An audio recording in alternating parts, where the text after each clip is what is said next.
ngajamaken astanira kalih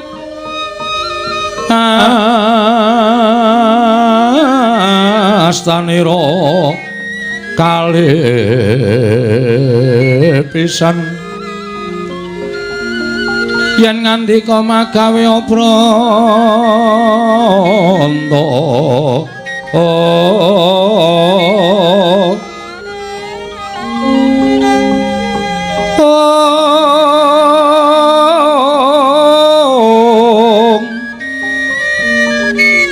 yen ngandika magawe obranta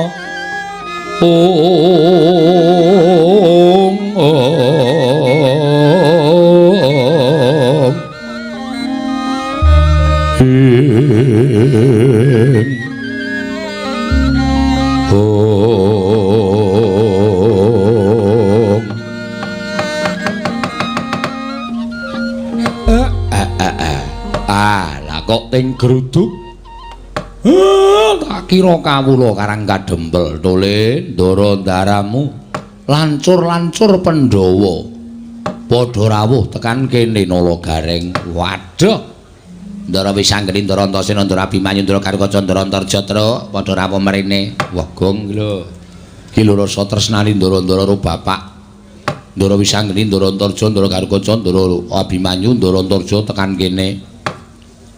Ketuane mesti ngarep Dewi ya, Tru. Cilik ning gleleng. Ha iya. Ha sing mburi dhewe kae wedi kabeh karo ngarep kowe nggih. Kakang Antasena, Kakang Karukaca, Kakang Antarja, Kakang Abimanyu, ayo melu aku. Yo grutuk rono nyolongi pelem. Nyolongi pelem dengkulmu atos kowe ora. Krungu kok. Ah krungu ora apa-apa. Wilujeng Den. Siwa Semar slamet tekaku. Bektiku katur ya, Wa. Nggih, kula tampi. Aku ngaturke bektiku katur ya, Kek. Nggih, kula tampi. Siwa Semar aku ngaturke bekti. Nggih, Ndara Gatotkaca kula tampi. Siwa Semar aku ngaturke bekti. Ndara Abimanyu kula tampi. Siwa Ismaya aku ngaturke bekti. Ndara Antarja kula tampi. Nalagareng slamet. Mangestunipun Ndara Wilujeng. Slamet kele, Dekle. Piye rek? Jane ora trima atiku aning bose. Ha iya. Wis ora apa-apa. Wilujeng Ndara Antasena, bekti kula konjuk. Yo. Tak tampa rek. Garing padha slamet. Pangestunipun Ndara Gatotkaca, Nalagaring padha slamet. Pangestunipun Ndara Abimanyu Wilujeng, Nalagaring padha slamet. Padha kok plada. Padha slamet. Pangestunipun Wilujeng, bekti kula konjuk. Ya tak tampa. Ndara bisa ngeni bekti kula nggih Den. Petruk tak tampa pangestuku Tampanana ya Petruk nggih. Ndara Antasena ya terus tak tampa pangestuku Tampanana nggih. Ndara Karukaca ya Petruk pangestuku Tampanana nggih. Ndara Abimanyu ya Petruk pangestuku Tampanana. Ndara Antarja ya Petruk pangestuku Tampanana. Gendi kowe Gong. Ndara kula idem. Lho. Kok ming idem kakean cangkem terus. Eman-eman sing nggo nyambut gawe terus e. Hawe iki lumantamu swara kok di eman-eman. Ndara wis anggene Ndara Antarja, Ndara Gatotkaca, Ndara Antasena, Ndara Abimanyu. Bekti kula kanca nggih, Den. Nggih, kula tampa. Wis. Ngawur ora. Pripun enten napa? Napa diutus Kang Rama? Napa enten wigati Siwa Semar? Aku mung bakal nyatakake impen sing tak lakoni, Wa. Sampeyan ngimpi napa? Lho, sampeyan ngimpi napa, Ndra? Sampeyan ngimpi napa, Ndra? Dek kapan Den ngimpi? Mengko gek bareng kali kula. Kowe ngimpi apa? Isin ae, Ndra. Ngerti-ngerti ngelilir ya aku iki. Ora usah sok modo-modo ora. Ngimpi kok ora. Kakang Semar, mula aku nganti kadang-kadangku Kakang Antasena, Kakang Gatotkaca, Kakang Antarja karo Kakang Abimanyu prapta ning Karang Kadempel, sayekti mung bakal njumbuhake impen sing tak lakoni, Wa. Ha nggih, sampeyan iku ngimpi napa? Wong sing jenenge impen iku ora kudu kelakon lan ora kudu kababar dadi kasunyatan. Ora kanthi kanyono-nyono. Siwana Yantaka lenggah ana ing pendhapa padukuhan. Nanging gumebyar cahyane kaya mangku sanggiwang rembulan, Wa. Weh, Weh. Piye kowe? Semar Mangku Dek Wulan. Us.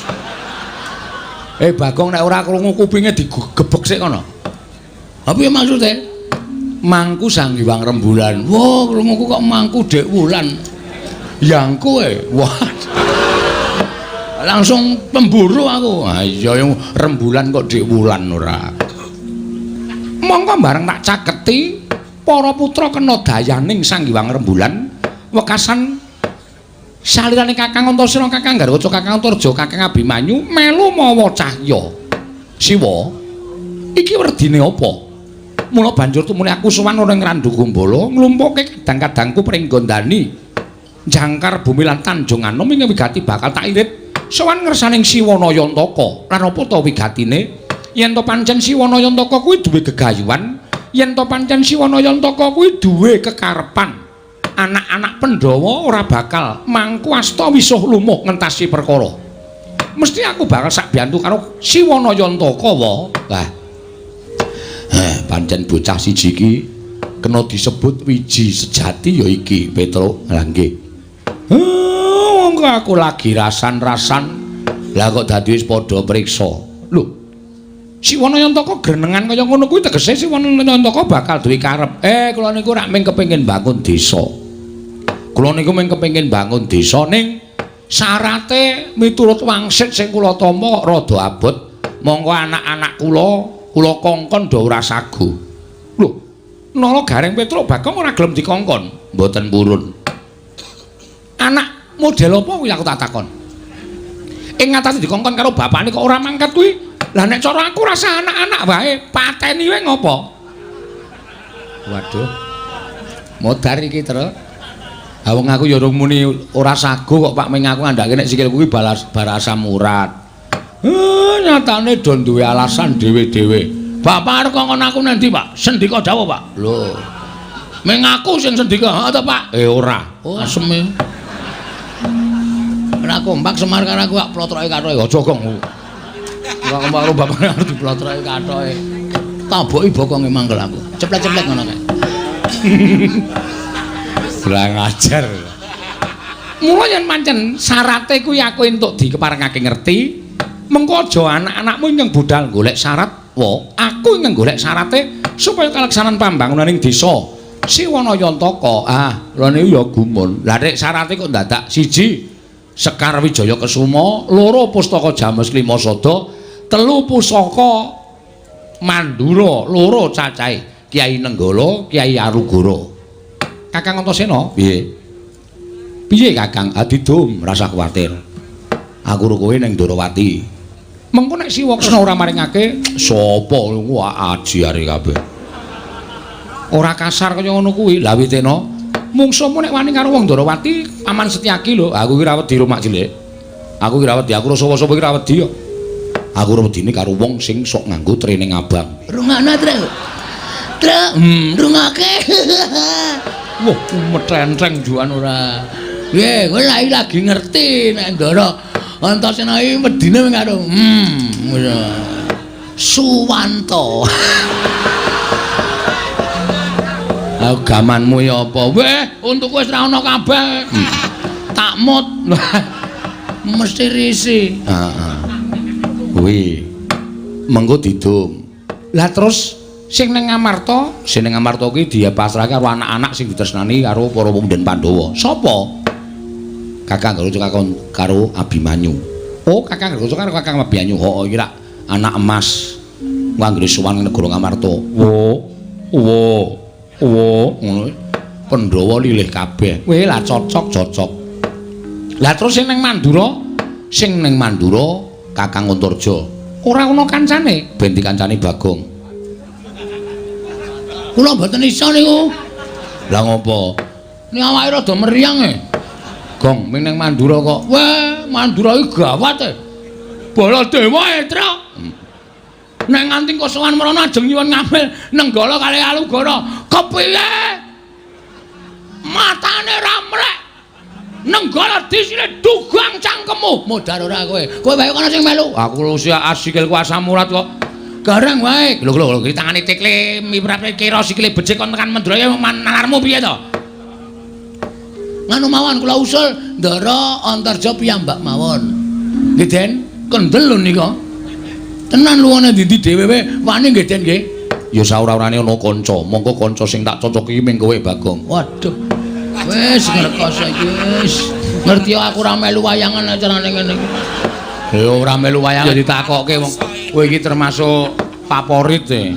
Hah? Termasuk favorit. Nggo ngilangi lumut. Kae kaporit. Favorit ngono lho. Ha iya. Wis rasa disilaki kudu saguh.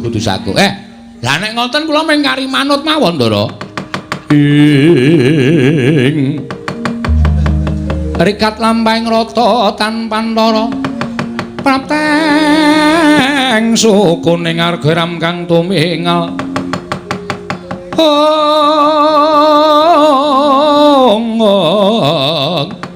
ram kang lumingal dendeng saingga praja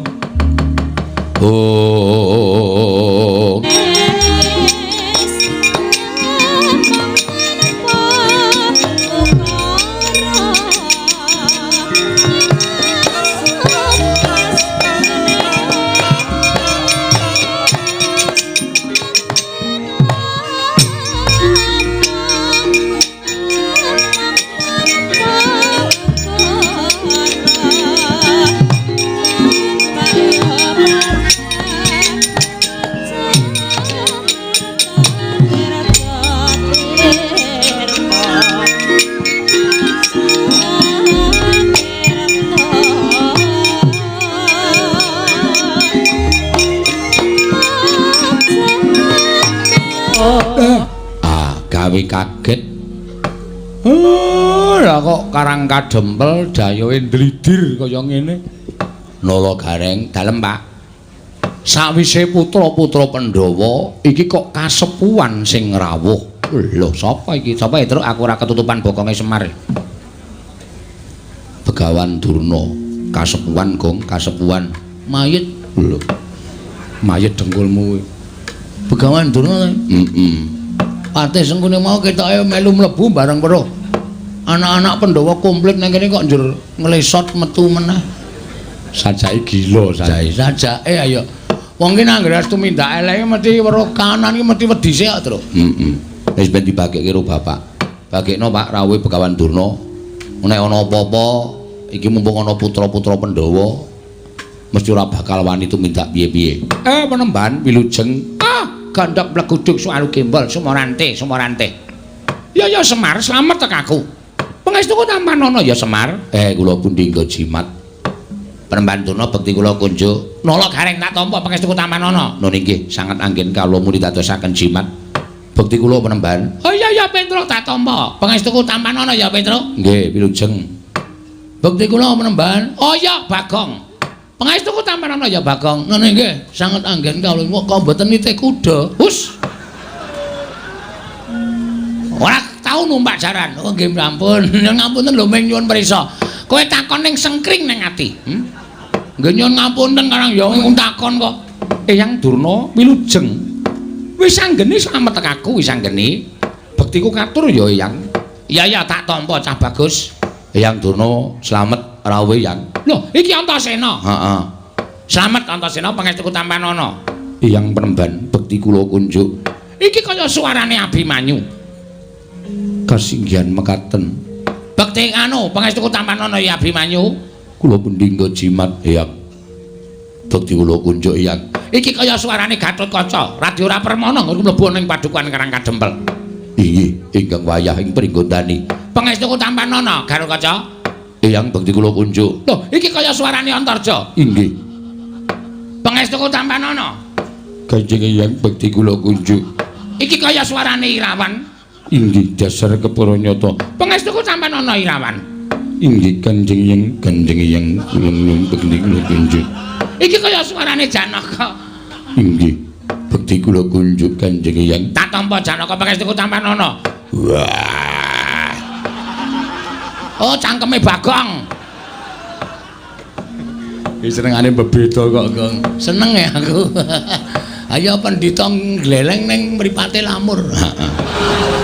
Dadi ora nek dienggo dolanan ki iso. Wong ora ana Janaka kok ya. Apa iki kaya Gatotkaca kaya Antarja. Berarti wis lamur ta, Tru. Oh iya, mulane kae apa kacamatane digandulke ning dodhoke apa. Dina irante. Lah engko nek ora permanur sapa-sapa terus dipasang. Penemban, enten apa? Rawuh wonten ing Karang Kadempel. Iki ngene ya Semar. Pramtaku ning Karang Kadempel kuwi sepisan tilik marang kayuwananing kulawargamu lan anak-anakmu kabeh para Panakawan. Dene ndungak angka loro, praptaku iki ora saka ngarepku dhewe nanging aku diutus dening anak Prabu Duryudana.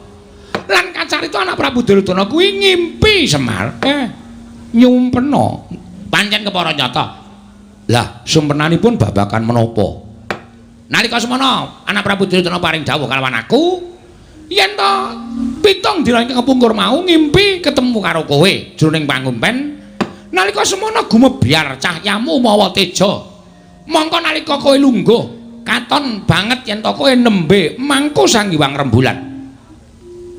Nalika semana kowe paring dawuh kalawan anak Prabu Duryudana, sinuwun monggo kula aturi ngasta rembulan menika Sang Hyang Candra menika wonten negari Ngastina. Menika dados sarana tentrem, ayem, rukun lan saya nginggahaken derajat pangkatipun sinuwun Prabu Duryudana gregah wungu saka nindra anak Prabu Ngastina. Tumuli dawuh karo aku supaya suwana ning Karang Kadempel ingkang wigati Semar. Ora ana kejaba mung dina samengko aku kadhawuhan supaya mboyong marang kowe nang Negara Ngastina lan kowe kudu iso njlentrehake apa ingkang diparingake marang Prabu Duryudana, apa ingkang mbok caosake marang Ratu Ngastina. Merga tembunge jroning impen mau yen sinuwun Prabu bisa mboyong ya kuwi pewujudan ingkang mawa cahya ingkang mapan ana ing pepangkonmu mau bakal saya kuncara negara Ngastina. Wis kuwi wae sing bakal dadi aturku marang kowe. Yen kowe saguh ayo mangkat, ning yen kowe ora saguh sebabe apa? Maragake kowe matura. Lah kok kabeh do ngimpi aku ki ngopo? Dadi lakone, Pak. Semar bangun desa. Ha iya. Wis diwangsuli wae. Bapak kersane piye? Nek kersa ya mangkat, nek ora kersa omong karo Begawan Durna kuwi. Ora gelem rono, no.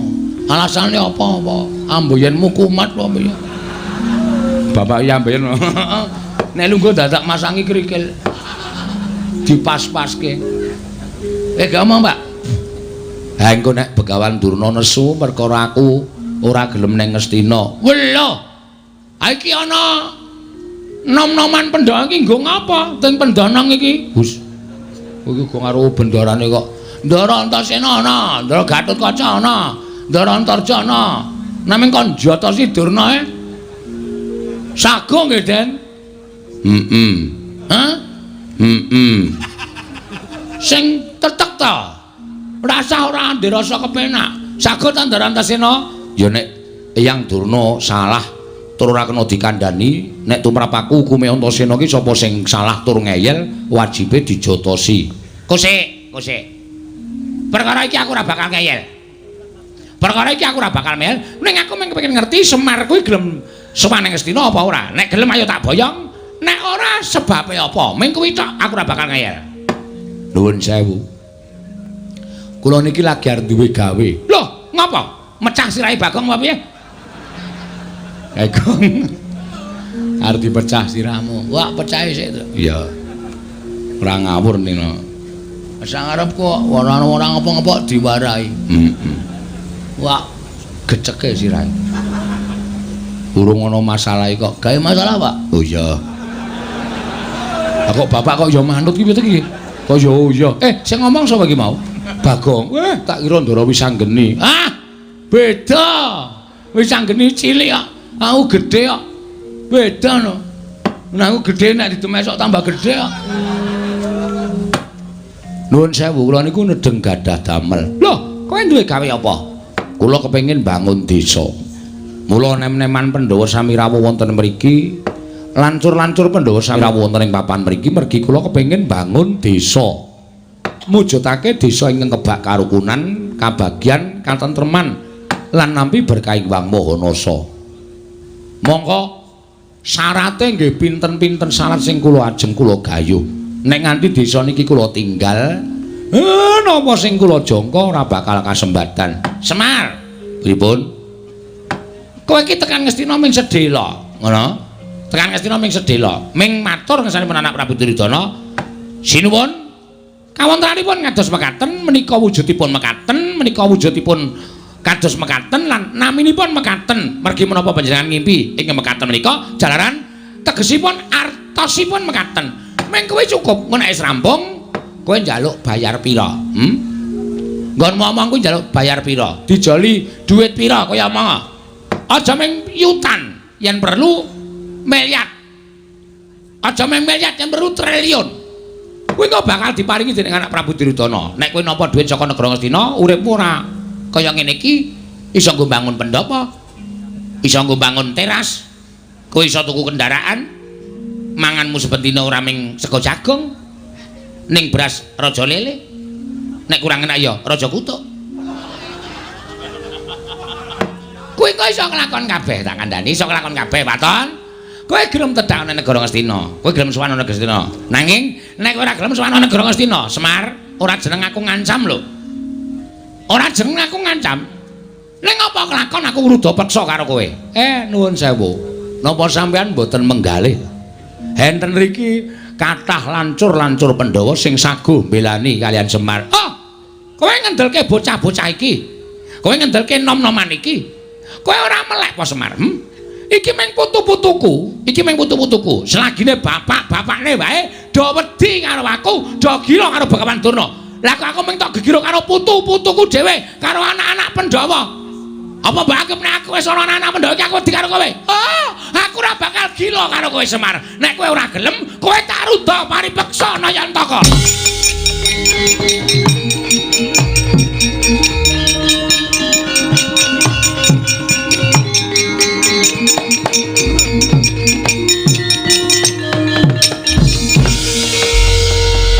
Ngandel ora? Bocah iki arep ngopo iki? Hei. Arep metenteng ya, Pak. Ayo metenteng tunguk ngisor, tunguk dhuwur metenteng keleke pasrai. Wis tak semprot. Ndandurna. Loh, iki Bakong. Arep ngapa kowe? Sampeyan wau ngendika pripun? Semar nek tekan negara Ngastina ajeng manggahi pinten miliar? Pinten triliun? Sampeyan tahu wae Semar niku mata duwiten. Sampeyan tau ngerti lho, Semar niku tong diputi njaluk bayar? Mboten. Semar niku ndongani sajen wae digawe dit ra gelem. Semar niku mimpin genduren wae disangoni ora gelem. Apike Semar teng mriki niki lho. Nang perkara negeske impen tok Semar terus njaluk duit miliar, duit triliun. Niku anggepe bapak kula niku mata duwiten wae piye? Heeh. Nang bapak kula niku duweni penemu duweni jati diri ora gelem rawuh teng negara Ngastina niku sebabe bapak niku duwe gegayuhan inggih menika mbangun desa mongko syarate angel syarate kudu digayo nek bapak ninggalke desane teng negara Ngastina tegese bapak niku mementingkan diri sendiri tapi tidak mau tahu tentang keadaan orang banyak. Wah, Edian Bagong kata-katane apik meneng sik Antasena. Wah, Pak totok ndasmu lho kowe. Weh, lali aku tak kira kowe bolone Durna. Ana mburine Durna e. Nuwun ngapunten niki lagi serius sampun dikisro omongan kula. Lho, terus sampean kok dadi nek pancen kowe ora gelem tak boyo marang negara Ngastina, kowe tak rudha paripeksa. Bapak ngendika, napa sampean mboten wedi niki enten lancur-lancur Pandhawa. Anak-anak Pandhawa. Selagine bapakne anak-anak Pandhawa wedi karo aku apa meneh mung bayi-bayi putu-putuku anak-anak Pandhawa aku ora wedi nun sewu lho mulutmu harimaumu kowe nek omong nganggo dipikir ngoten nek ngendika nganggo dipikir aja waton ngendika sak penake dhewe nek sampean ngendika sak penake dhewe ngrekoso urip sampean teng Karang Kadempel terus kowe arep ngapa? Kula mewakili bapak mboten ajeng tindak teng negara Ngastina. Lho, piye? Tegese kowe wani karo Bagawan Durna. Lho, piye ta cah iki? Posisi ngene iki mboten ateges kula wedi. Kula wani sekecap padha sakecap karo sampeyan niku merga kula wani Penembar. Ora kok kula perkara wedi.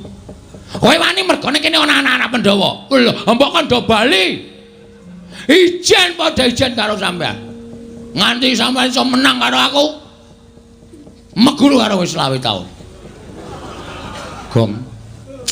Kuwi rapisan rapindo mesti gawe masalah kaya ngono. Gong. Wah apa itu? Mbok wis mundur kuwi perkarane bapak kok. Santai wae to. Kowe goblok bener kok goblok piye? Ha iki nek ora digawe masalah terus piye mengko bar limbukan bubar. Nganggo utek ngomong. Kene iki ya karo mikir padake. Terus kok bar limbukan kilang-kilang arep ngopo iki? Wah, tenan dijaluk nes dite. Ha iya. Iku mulo digawe salah Durna ora wani tak gawe supaya wani.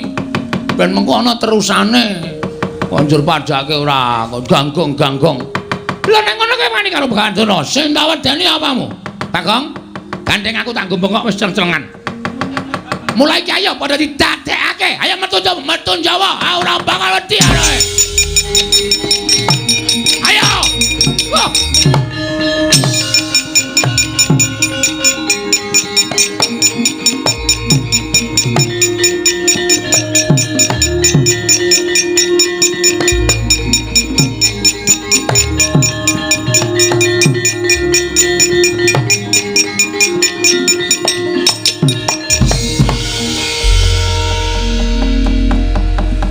Ana tetembungan jagung bakarane.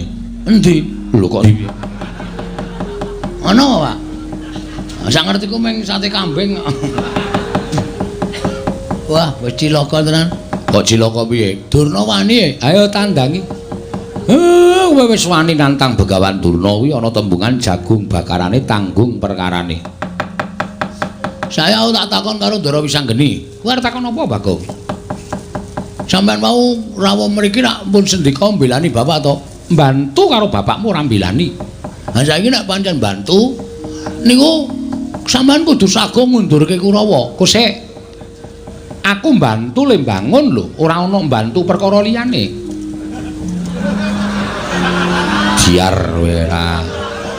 Nek Siwa Semar bangun desa aku mbantu. Nek perkara liyane kon ngundurke Kurawa kuwi aku ora ana perkara karo pepundhenku Kurawa. Ya ora masalah wong aku ora tau weruh kowe perang kok. Kowe kisane mung modal lambe. Ya maju kaya inspektur rasane. Ndarantasena apa, Gong? Sampeyan bantu kare Semar to? Bantu mesti. Nek bantu mbok tulung Kurawa diundurke. Aku yo mung bantu le bangun desa ora perkara kok tekan kene ora niat gelut.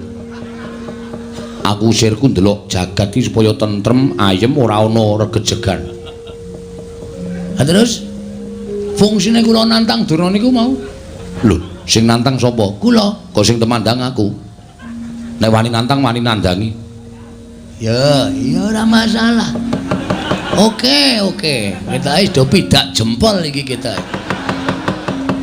Ndara Gatot Kaca? Nggih. Saman nate kemutan mboten perkara apa? Biyen jaman sampean dijedi teng Kawah Candra Dimuka? Iya. Niku asline sing ngentutke meng kula.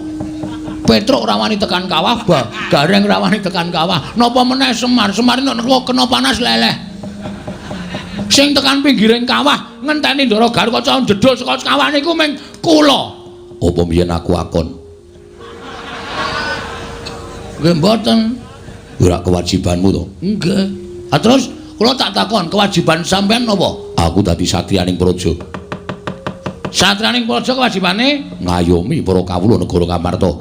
Karang Kadempel niku ke bawah keperintah negari pundi? Ngamarta. Karang Kadempel lajeng diserang para Kurawa. Sampeyan pripun sebagai satriya? Mestine aku ngayomi. Mestine kudu ngoten. Ya. Kurawa kudu mundur tekan negara Ngastina. Ya. Dadi kewajibane sapa? Sing ning Karang Kadempel sapa? Kula kali Bapak kali Petruk kali Gareng. Terus nek kowe masrahke perkara kabeh marang Gatot Kaca, apa rampung perkara negara? Aku ngrampungi perkara negara Ngamarta durung rampung-rampung wae perkara Karang Kadempel. Sing gedhe pangapuramu rampung ana dhewe. Duar. Dongaku kabul. Ndonga apa, Tru? Asem e. Ndaran terjawab. Nggih. Sampeyan nggih mboten kurang nabi kula. Ora terus terang bae ora. Wah, iki kok bloko banget ta iki. Iya, Bagong, awakku kesel tenan, Bagong. Nggih, Pak. Ndara Abimanyu sayangku cintaku. Ndara Abimanyu. Apa, Bagong? Sampeyan tresno kali kula to? Tresno. Mbok kula dibantu. Bantu apa? Sak gedhagan iki aku mung iso bantu 150, Bag. Ya tekan dhuwit ta iki. Kula niku nantang para Sata Kurawa. Sing gedhe pangapuramu, Bagong, aku ra iso piye-piye. Kadang-kadang kudu ora mbelani, nek aku mbelani mesti aku dijothak, ora dijak dolan, ora dijak lunga. Oke. Iya. Dhewe kaya ngono ya. Bengi iki ora ana sing bantu karo Bagong. Pak. Gandeng aku wis kadung nantang Durna. Isen aku mundur, Pak. Terus Aku njaluk pamit ya, Pak. arep ndi? Methuke Kurawa, alakonane dhewe, wak ladenane dhewe, tak tandhangane dhewe, Pak. Kok njewewek cangkeme? Ora ngematke ya cangkemku ki sariawan. Oh. Nek ngomong sero lara e, Pak. Menjawab apa ya, Pak? Yo sing ati-ati. Nek kowe mati kowe dadi kusuma bangsa. Matimu bakal dipendhem ning taman makam pahlawan. Njuk bathine apa? Mati ora iso urip meneh kok. Ya Pak, nyun pamit yo. Yo sing ati-ati. Petro, kowe tega tenan karo aku? Aku lagi males, Gong. Lakonono dhewe. Nah aku mati lho, Tru. Yo mati awakmu dhewe kok aku bingung. Aku senengane glelekmu ora jamak-jamak. Nek ketanggur kene iki men tok rasake dhewe. Reng, Apa? nah aku mati, aku ora nyaur utangmu lho. Ora nyaur apa-apa tak ikhlaske, Gong. Edan. Aku ngimpi apa to ya bengi iki? Oh dadi kaya ngene kane, Pak. Nyun pamit. Begawan Durna Kurawa iki Raden Minajingga. Ingkang sagung ngendarat karo Esa Kurawa menyang dhewe.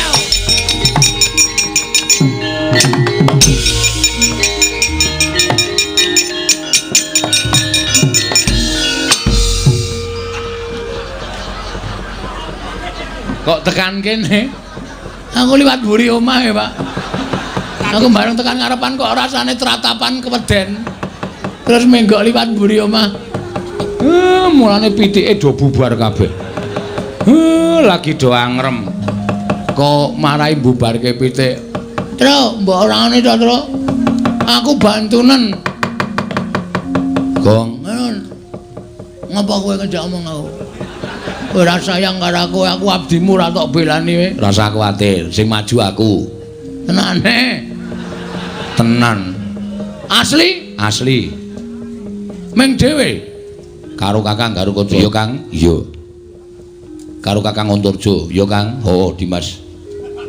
Karo Abimanyu. Ya nyu ya. Inggih, Kakang Mas. Asem do bebeda aku. Tak plotroke kathaku. Aja. Mundur ngono.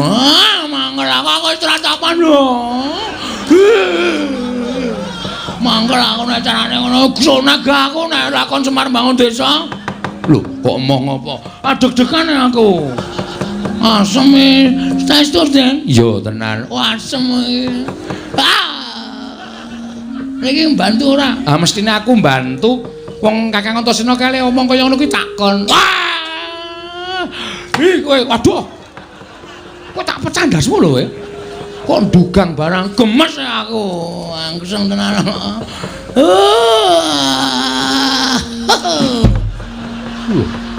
Wong jengkelit barang ora.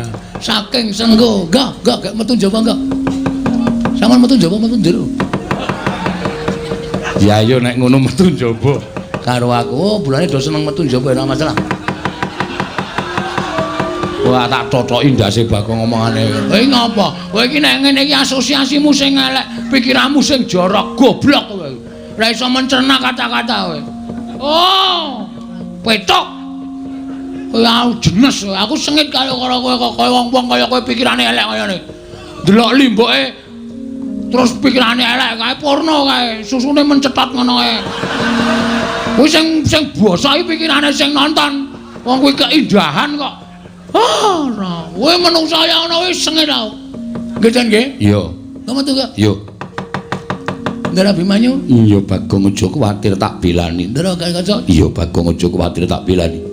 Ndara Antarja? Iya Bagong aja kuwatir tak belani. Ndara Wisanggeni? Iya, wis ayo mangkat dina iki. Kakang Antasena Kakang Garwaca Kakang Antarja mesake Bagong. Ayo padha dibantu. Nek kira-kira mengko kowe kalah karo Kurawa, ya wis ben ditandangi Bagong. Iki omong apa meneh? Macem-macem ora ya nganti rampung. Iya, nganti rampung ya.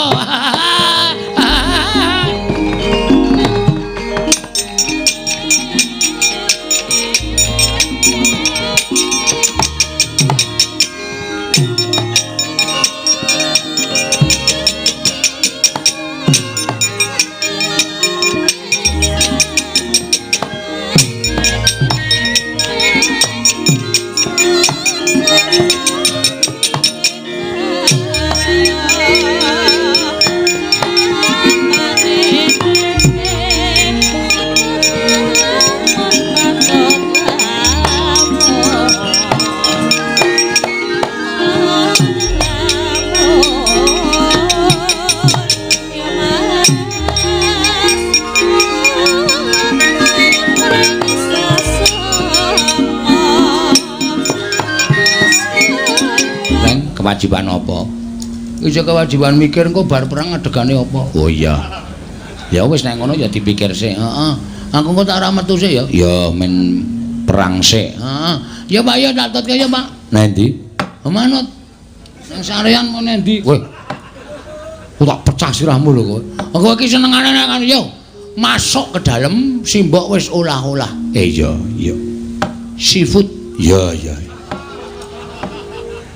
Kerang, ora doyan kowe kerang ta, Pak? Ra iso lek ngonceki to kowe? Hah?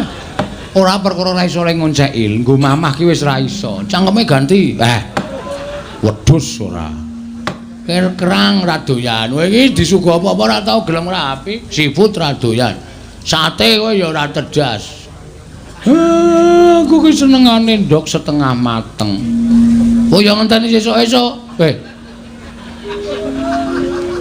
Ora angel mutar lho, Gong. Nah aku sok setengah mateng terus, Pak. Ndok pitikku maksude. Engko tak gaweke ya Pak, kan aku sayang karo kowe. Ayo mlebu iki selak blandang wektune ayo gek. Bojone Bagong iki kon limbukan karo bojone Gareng. Men padha nglipur sanggaring para lenggah. Sangu gendeng apa, Pak? Sak karepmu sing gampang-gampang wae. Apa, Gong? Jadilan. Lho. Oh, bapak mundur ngedaluk jadilan ora. Santi mulya kesenane bapak-bapak ya. Men kabeh warga padha sesanti kamulya-mulya iki ya rukun ya tentrem ya ayem ya manunggal. Ha ta, Pak? Wis gek dunekke dibukani bonang. Kilule demlong kuwi gugur gunung. Kuwi senengane obo pelok nyuwara pelok barang sak penake dhewe ra. Yo mangga dados. Ditekan semono Sinuwun Darawati le mikir karo bapak ya. Aku kok dadi ora nganti kentekan pikiran ning gagas karo Sinuwun Kresna. Iya, ya bapak dianggep arep duwe niat liya. Dume bapak ngersake pusaka 3, Tumbak Karawelang Payung Tunggul Naga, Pustaka Jamus Jimat Lima Sada.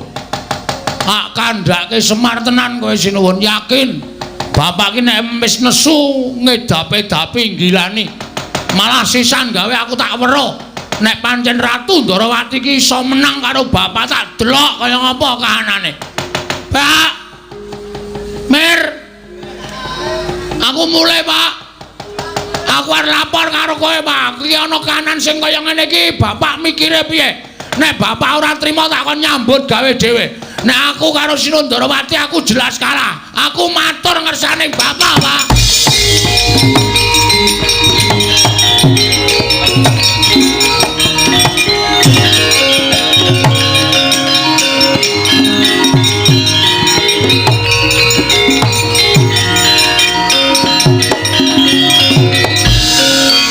tinututi lamun katututan lamun mangsa prawira digdaya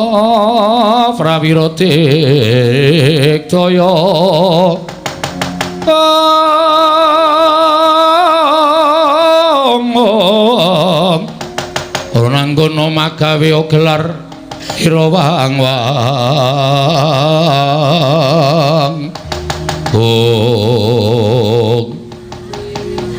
Ndara Setyaki iya kok tiba-tiba mak bedunduk apane sampeyan lho kondur teko mak bedengus kaget kula Bagong non Warendi wangsul bali ngopo ampun yaketen kena ora entuk angkutan malah ora tekan ngomah kula aku tak takon karo kowe bali arep ngopo ajeng matur kali bapak matur perkara apa wane niku rahasia blok ora non blok ora bloko takon dosa aku tegel karo kowe yen bloko tak jempalani Bagong mangke yen to niki masalahe napa kok ngerti-ngerti dijempalani ora ngerti kenthang kimpuling lelakon pojok planet ing kanan kok ngerti-ngerti kula ajeng dituthuki niku masalahe napa monggo nek kula ajeng diantemi monggo ora masalah kula ikhlas nek kula salah aja kok diantemi lebokke paku jaran kula disiksa nek pancen Bagong luput ora masalah ning ora salah ora kleru dijotosi niku terus pripun le mikir apa kowe karo mangsani kleru mboten kowe mau ning kedaton omong piye wah werna-werna lali punan pun sore wau wis kliwatan limbukan barang wis ra iso mikir kula Bagong nun aja sembrono kula mboten sembrono kowe mau ning kedaton matur karo Kanjeng Koko Prabu Ndorowati nek kowe arep bali ning Karang Kadempel nggih arep wadul karo bapakmu perkara Sinuwun Prabu Ndorowati mambengi kekarepaning Kakang Semar nggone bakal bangun kayangan ya apa ora kowe lha kok ngertos sampean ngerti bae terus rawuh sampean mriki aku didhawuhi supaya nyekel kowe lho iki piye ta iki kok sampean nyekel kula niku salah kula teng pundi ora sandatakun salah yen kowe wadul karo bapakmu yen bapakmu nesune karo Koko Prabu Ndorowati mengko kriwikan dadi grojogan geguyon dadi tangisan Semar iso mungsuh Koko Prabu Ndorowati pancen kuwi sing tak jarak aku saiki arep kepengin weruh Semar karo Kresna iki digdaya sapa ya ben padha-padha pamonging Pandhawa Kresna pujangganing Pandhawa Semar pamonging para Pandhawa nek gelut menang sapa Bagong nun kowe aja sembrono iki lagune Mas Mantos ora usah kepenakmu dhewe Koko Prabu Ndorowati dawuh karo aku supaya kowe tak bondo sawetara wektu weh la iki berarti pancen wis numusi lek ngimpi dirubung sendok mau bengi edan tenan dirubung penari sendok wah terus nek kula bangga tak rampungi nek kula pasrah kowe tak bondo oke wis ben mudhar nek kene mbok men wis tak niati kok ora tau mlebu ning cangkeme Sencaki lho kok meng lambeku terus sing klebon laron apa mergo aku ki gragas wae ya larone iki ngerti mlebu ning cangkemku aku kok apa-apa tak pangane urip mateng tak pangan abel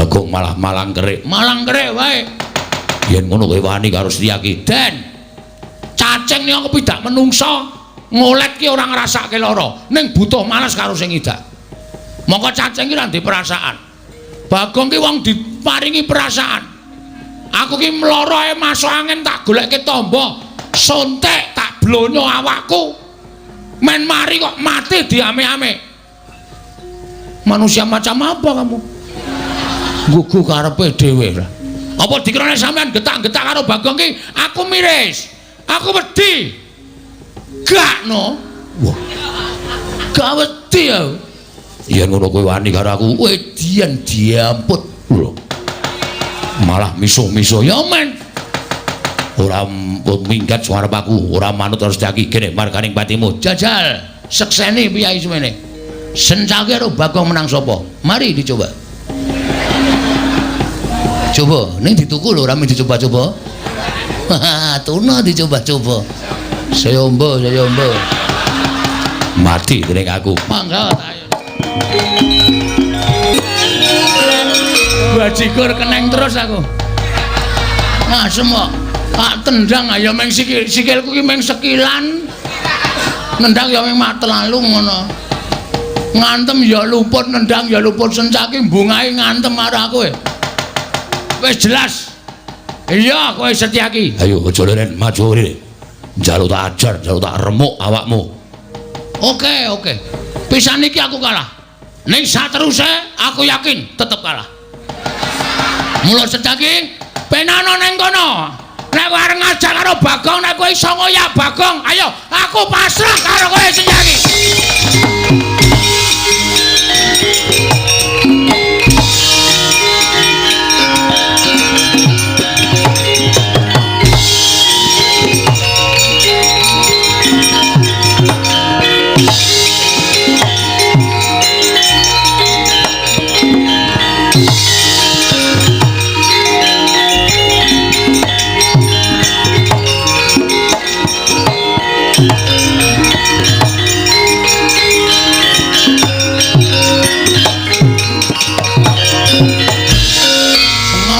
Iso ngoyak aku. Bekas copet e. Nggare sentuk copetan leku mlayu iso slep. Ora iso konangan wong e. Ayo Hoyan. Ora iso ngoyak aku laporke bapak ben geger Ndarawati karo Karang Kajembel wis.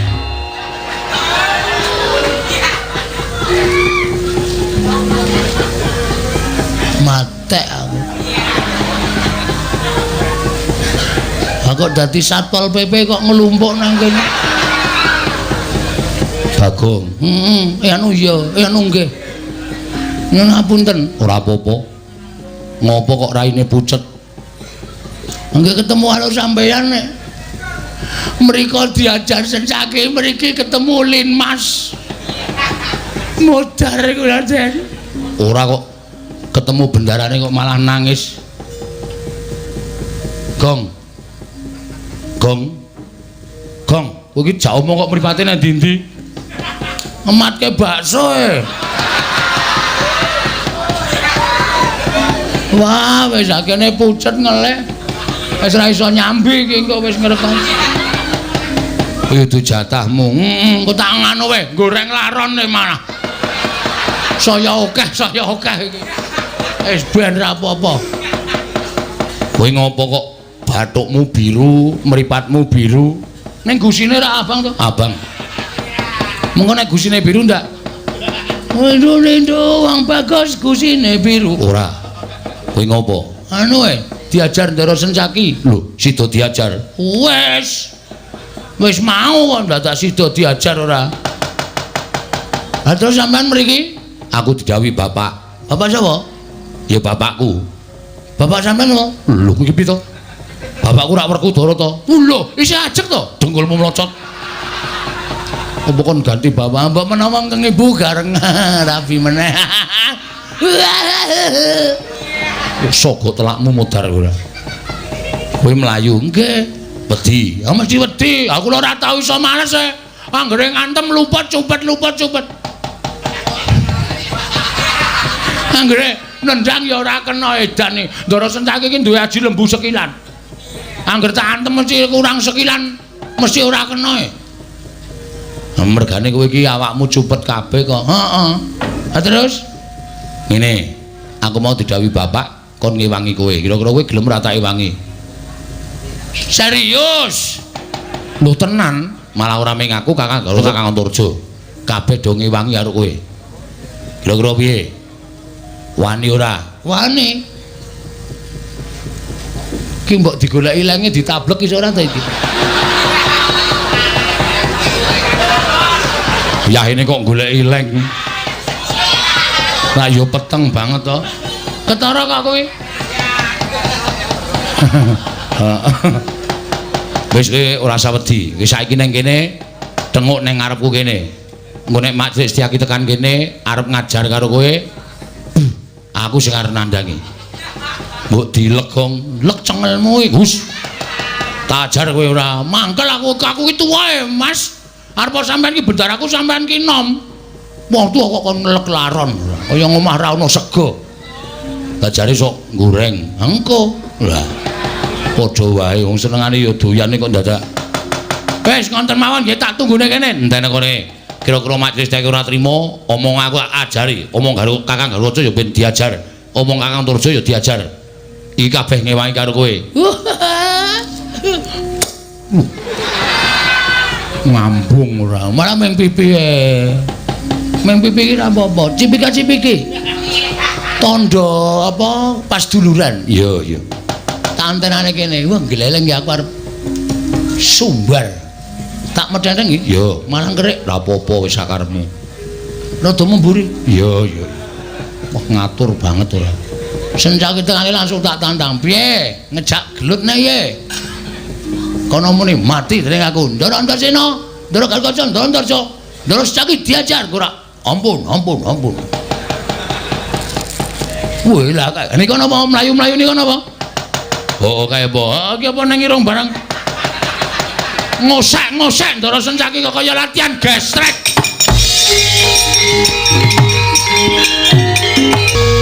Mandek nang kene, mandek kesel kok. Iso ngoyak aku wis iki. Yo, ayo manuto karo aku. Anggir Antarsena. Heeh, Mak Cilik. Anggir Garwaca. Iya, Paman. Anggir Antarja. Iya, Paman. Lenggah wonten ing mriki. Ya mung ngisis wae kok. Ora ngapa-ngapa. Kok kayane ana masalah karo Bagong. Badhe kula rampungi. Ya dilampungi. Rampungi Gong, nek ana perkara dilampungi ben kek padhang kahanane. Siap. Karepe piye Mak Cilik terus tok tanting wae. Oke. Karepe piye kowe?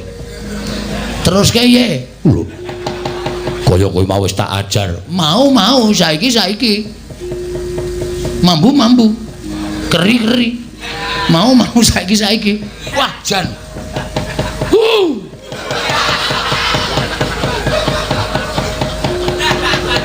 rada mundur lemayang temlekan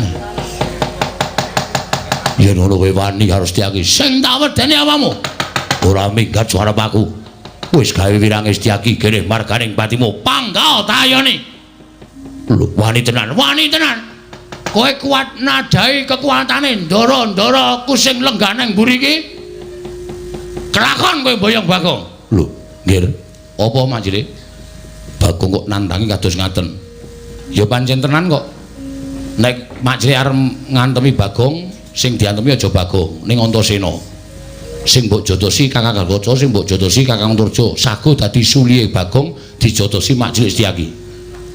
Wah. Ampun ngoten nggih. Njenengan mriku kok kados ngaten. Iki tenanan. Tenanan ora ming guyon. Mula manut wae Mak Cilik wis. Kersane piye arep dijotosi nek perlu sampean nggawa godhong si kuning. Ning sing duduk ya aja Bagong. Antarja, Antarsena, Gatotkaca. Ya to Kang? Ya Dimas. Lah piye? Sida ora? Kok pucet? Kok saged ngaten? Merga Bagong kuwi abdiku le. Bagong kuwi abdine Pandhawa. Aku ora ketang sithik tau tate digudang Bagong.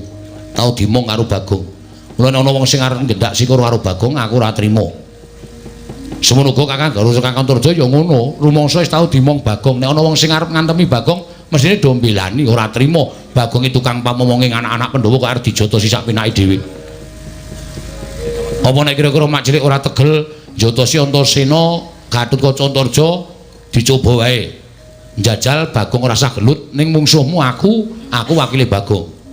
Ya coba ye. Yo piye? Wong iki nek ora salah iki nek ndi-ndi dibantu karo wong. Ora kok mengsa kepenakmu dhewe dumeh didhawuhi karo kakane terus Bagong iki mergane patimu. Boten derek aku. Saiki piye? Kowe ngomong apa saiki? Ayo muni ya. Muni ya, guys. Iya. Ya piye ora ya ya ya ya.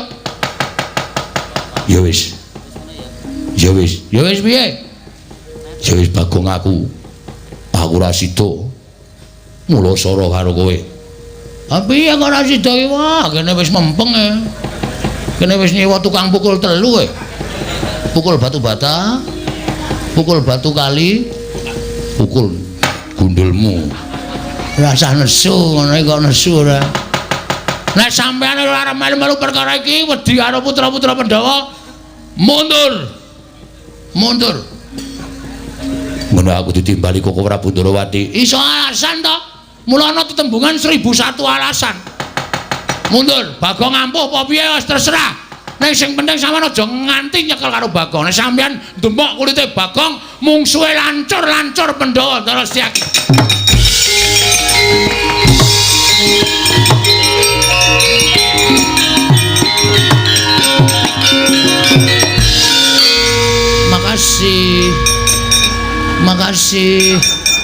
Makasih. Yo padha-padha. Beres pisan lha yo. Jane beres kowe gendang bali kono pondoro bapakmu ora usah adul-adul ya, Gong. Nggih. Malah yen perlu engko sak budalmu aku nututi karo kowe. Nek wis tak tututi aku arep bantu karo bapakmu karo Kakang Garojo, Kakang Antarja. Siap. Weh, aneng kula mulai iso didukani bapak mergane kula mulai kon nggawa pusaka 3, tumbak Karawelang, payung tunggul naga, kalih pustaka Jamus Jimat 5 Sada Ndara. Lah terus piye? Wah, kula dhewe ya ora iso mikir.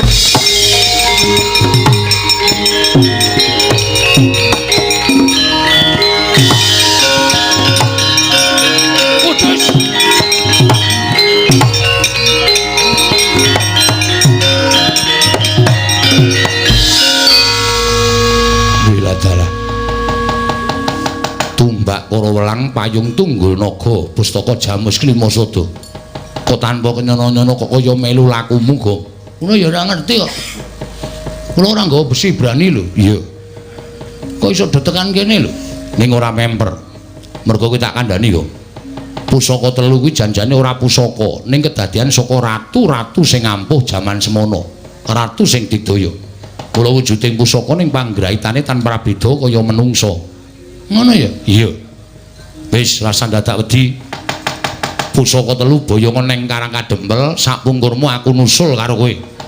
Monggo yen perlu bapak karo sinuwun Prabu Puntadewa, Siwa Ngamarta tak suwune supaya tedhak ning Karang Kadempel. Estu nggih, Den? Iya.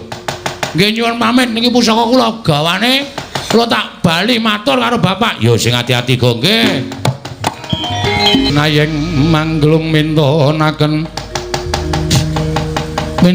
Dewi Kramanira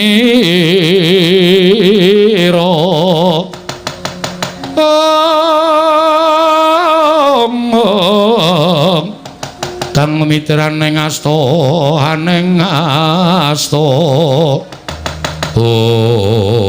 Arjuna ulun paring adawu ora mati ndugamana lah kok dadi Setyaki malah ora ngetok monggo tak utus supaya nyandhet kelawan lakuning Bagong. Lho Arjuna ulun paring adawu rasaku kok kaya ora kepenak kepareng paduka Kanjeng Koko Prabu. Aku tak munggah ning kayiwangan bareng paduka. Aku tak nyuwun prisa kelawan Sang Hyang Pikulun Jatimurti. Niate Kakang semaniki mau pancen lahir batin libakan balung kayangan. Apa ana niat ingkang sinandhi ingkang sinimpen legetaning penggalih Kakang Nayantaka. Ingkang darbe niat ingkang ora prayoga. Mboten Koko Prabu lajeng ingkang rayi. Sawetara wektu tunggunen ning kene.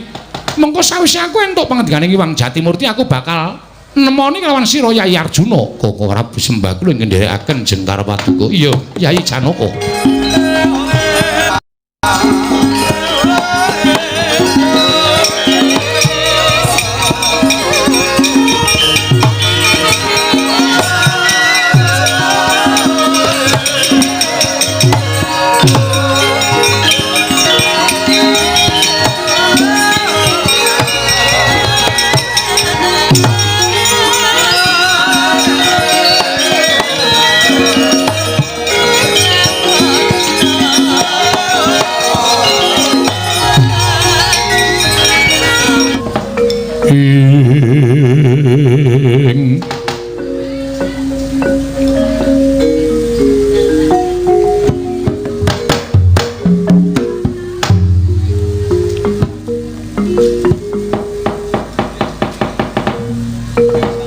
Mastu Nomo Sidam Skaring Bawana Langgeng Kakang Rodo Kakang Resi Kanika Putra perkencong wae. Udaya Pak Pong Bu Bolong kali codhe sapa sing gawe menawi di mila kawenas kayiwangan mboten katos padatan satemah karya geger sangganing para durandara menika mboten pangling kadisowanipun Kresna ingkang abiyantara ning ngarsanipun ingkang rayi Kakang. Ah nggih. Menika pun sukma wicara ingkang abiyantara mongko kanthi badan wadak. Tumuli katimbalana di menapa pigatosipun Kakang Rada kasinggihan kasekicakna lenggah. Ah nggih sampun boten kirang prayogi. Kresna padha kanthi harja saprapta kita nggih. Tansah nanging kawidadan niring sambi kala sowan kula pukulun. Kemareng kula ngaturaken sembah sumengkeping pangabekti kula kunjuk. Nyaya Kresna ulun tampa. Akarya bombong tias ulun ora liwat pangestu ulun tampanana. Kula pun dinggo jimat paripih dayanana ing kasantosan pukulun. Apa to kang dadi darunane dene jeneng kita suwan ngabiyantara mongko tanpa tinimbalan pukulun. Ingin sepisan kemareng ngaturaken sembah sumengkeping pangabekti kula kunjuk ndungkap angka kalih. Namung kepengin sanget kula nyara widhekaken dhateng gegayuhanipun Kakang Nayantaka inggih Kakang Semar. Anggenipun lumantar Panakawan Bagong nyuwun ngambil pusaka tetiga Negari Ngamarta, tumbak Karawelang payung tunggul naga lan pustaka jamus nyang jimat lima sada. Kinarya syarat anggenipun Kakang Semar badhe ambangun kayangan pukulun. Kuwatos sing manahipun ingkang putra Indrawati ingkang wayahipun Kresna.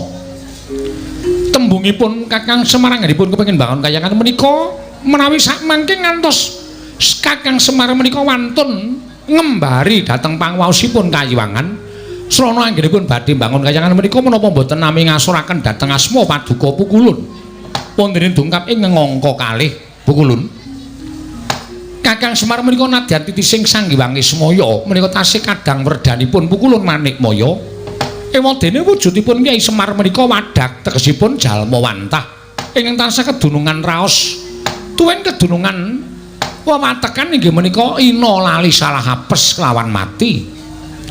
Kuwatos raos ing manah kula menawi anggenipun nyuwun ngambil pusaka tetiga Negari Ngamarta menika tumunten dipun ginakaken pakerti ingkang boten kirang prayogi. Duh pukulun. Menapa mboten damel banger bacen asmaning kayiwangan jernyatanipun Kakang Semar menika ugi geneping para Jawata.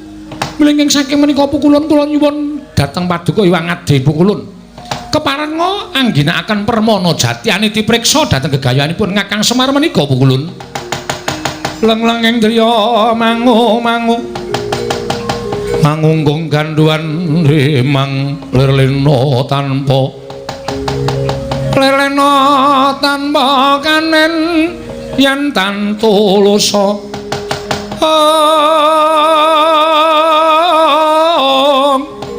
amangku sang Dyah Utama Nalendra muda wuwuse angrerepa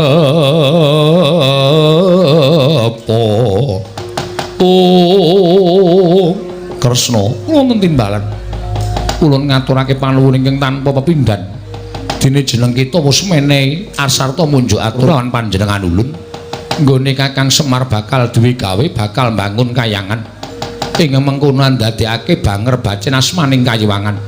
Mula Kresna gandeng wis wali ulun tansah duarep kelawan Kakang Semar turta ulun tansah kawirangan.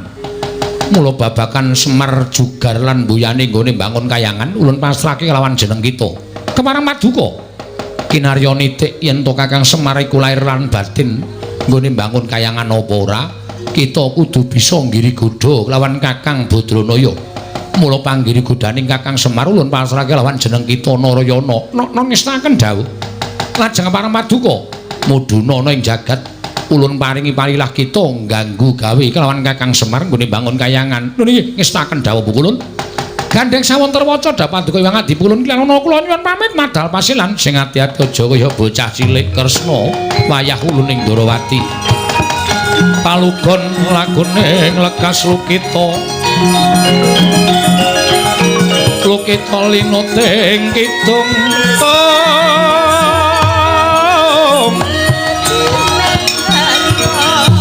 kadung kadereng namomong memangon manah rahayu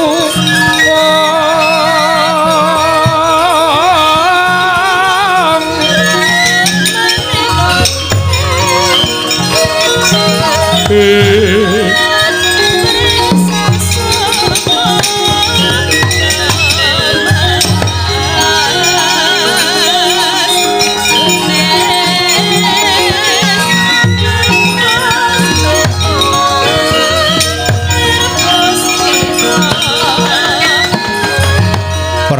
kula wonten timbalaning ngadawa pukulun aja wedi kangelan ketapno para wadyabala baju barat kabeh kinen lumarap ana ing Karang Kadempel susupana jiwaning kawula sak Karang Kadempel aja nganti padha nayogyani Kakang Semar nggone bangun kayangan yen perlu jiwa ingkang resik jiwa ingkang suci tumindak ingkang becik ingeren kiblate supaya tumindak kang ora prayoga nek ngestaken dawuh pukulun lajeng lelanana kula nyuwun mamen madal masilan tumurun wonten madya potong tapakan saking wadyabala iya ya sing ati-ati permoni aja kaya bocah cilik Bathari Durga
goreng ukara akarana karenan marti siwi sinawung resmining kidung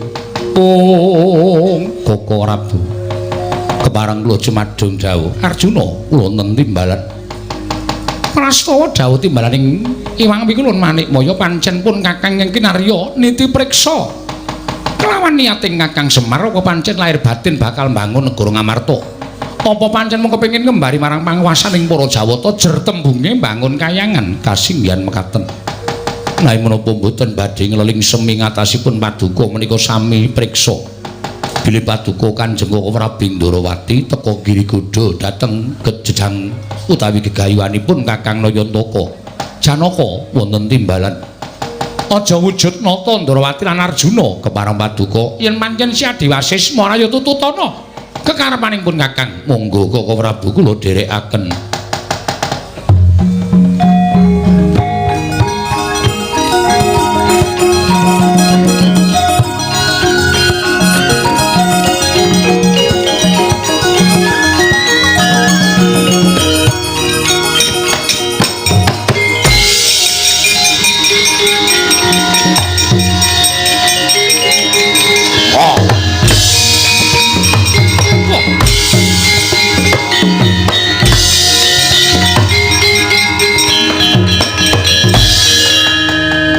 Pandhawa tata gati Wisraya Indriyaksasara Maruta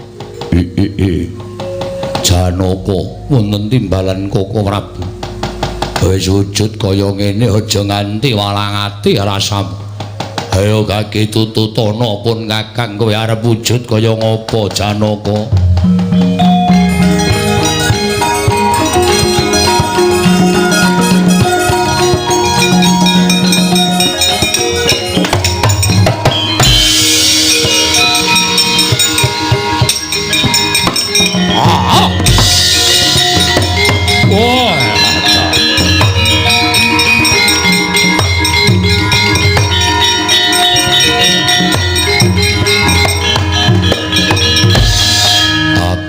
wujud buta apa dasarmu kowe wujud macan Menawi kula mlebet wonten ing Karang Pradesan tartemtu gegeraken sangya para kawula Karang Pradesan. Kanthi cara mekaten boten tumanjem manahipun para kawula menawi badhe nyengkuyung Kakang Semar anggenipun bangun kayangan. Yo, aku tak ngambah Dirgantara kowe nasaka Karang Pradesan Karang Kadempel iki. Monggo kula dherekaken Koko Prabu.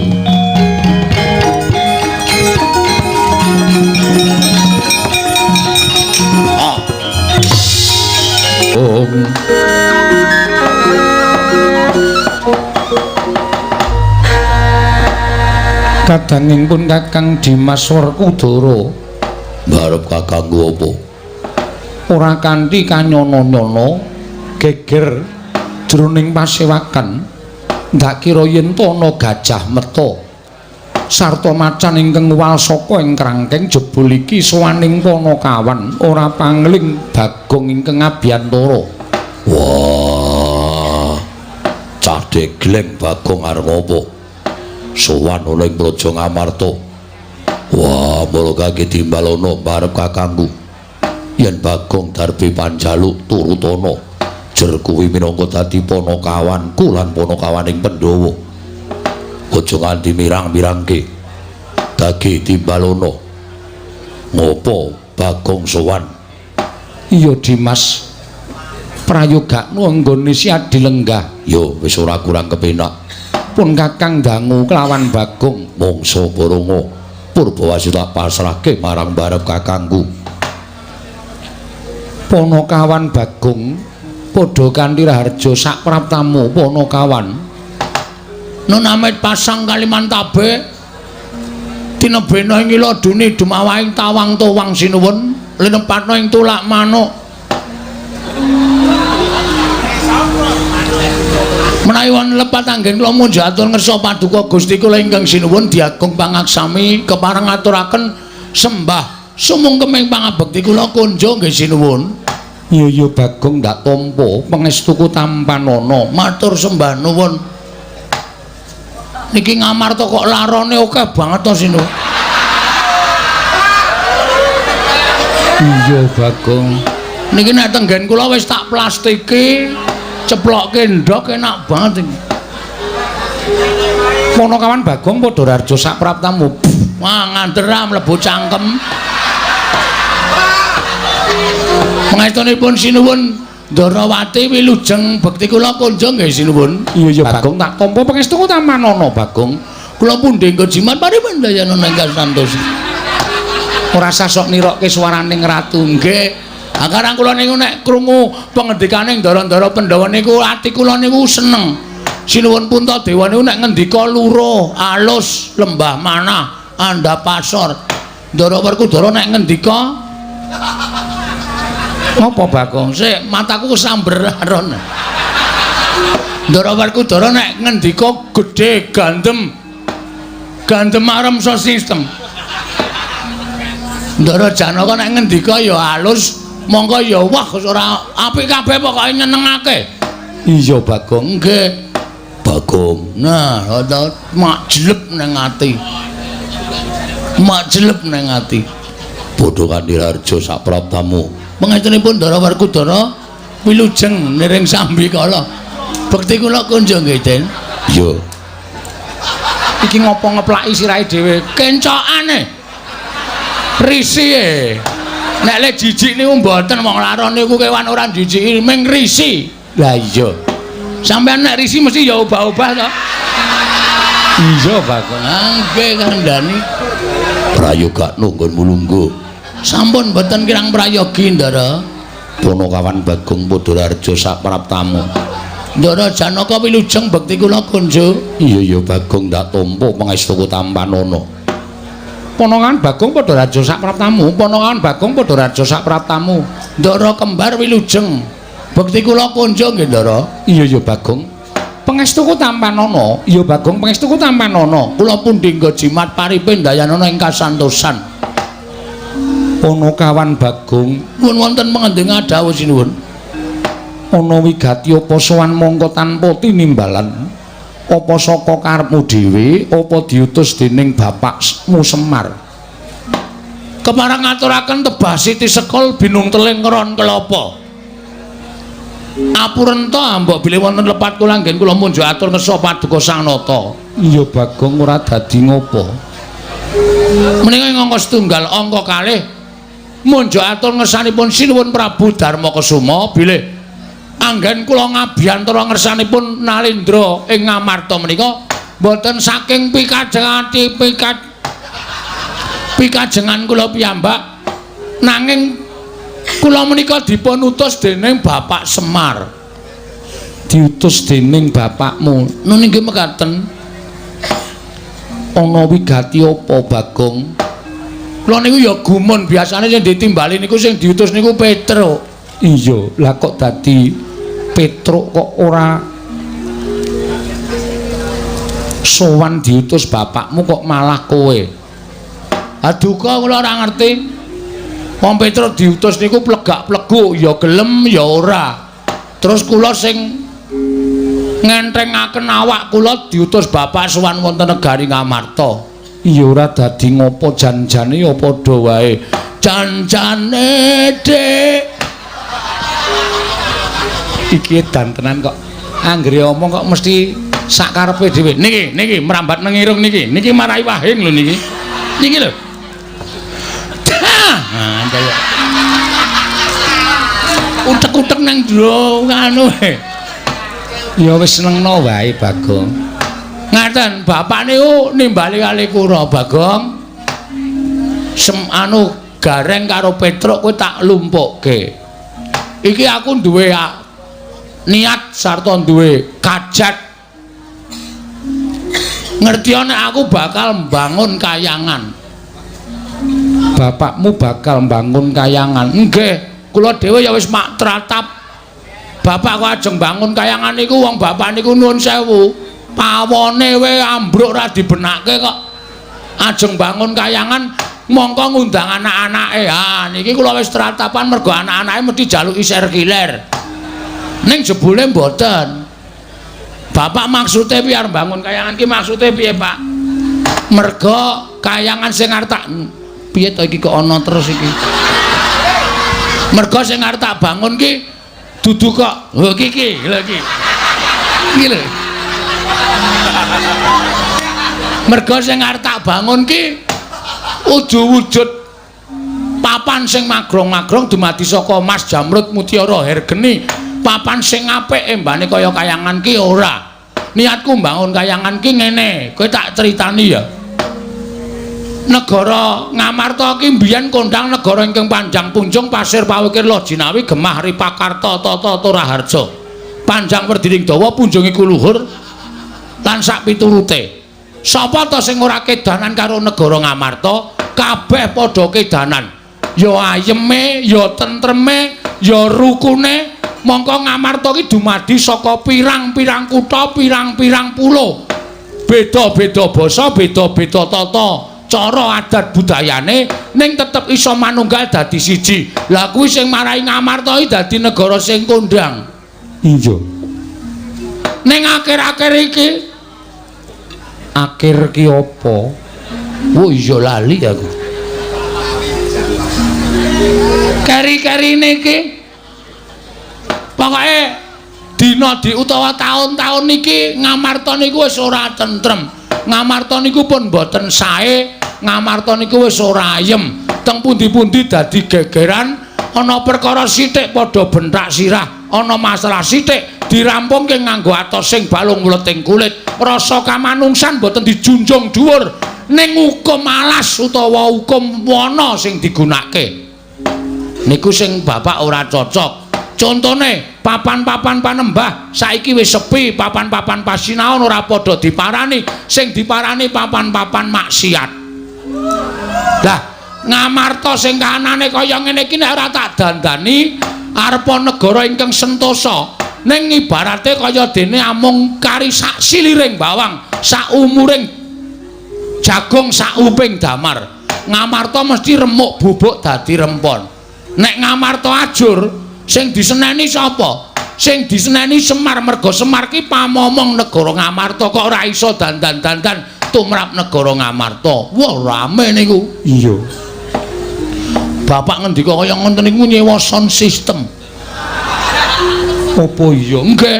Teng ngarep pendopo nika wae sing seba meng kula kali Gareng kali Petruk bareng Bapak ngendika oke-oke ngoten niku masyarakat teko kabeh terus do meneng kabeh do ndingkluk do mantuk-mantuk.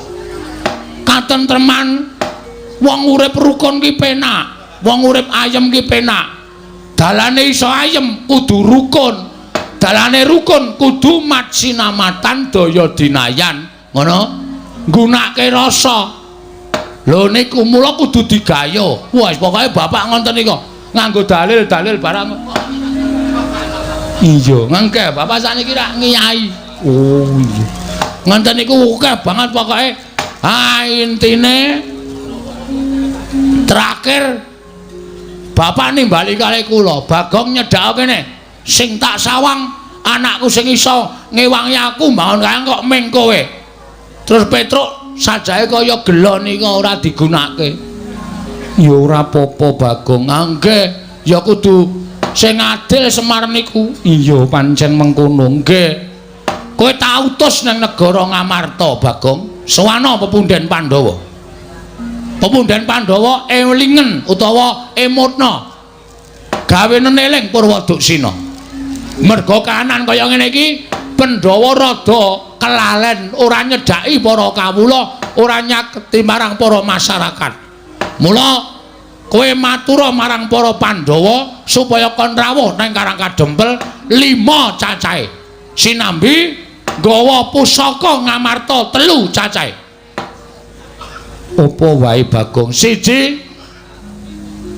Waduh lali aku. Tumbak Kiai Pleret. Kudu. Non, napa pusakane napa jenenge? Tumbak Karawelang. Tumbak Karawelang payung motha. Nggo ngrukupi kowe kuwi apa piye? Payung tunggul naga. Oh iya. Akarang ya wong kula niki SDM rendah e. Ya ora apa-apa. Payung tunggul naga kali pustaka perpustakaan wilayah DIY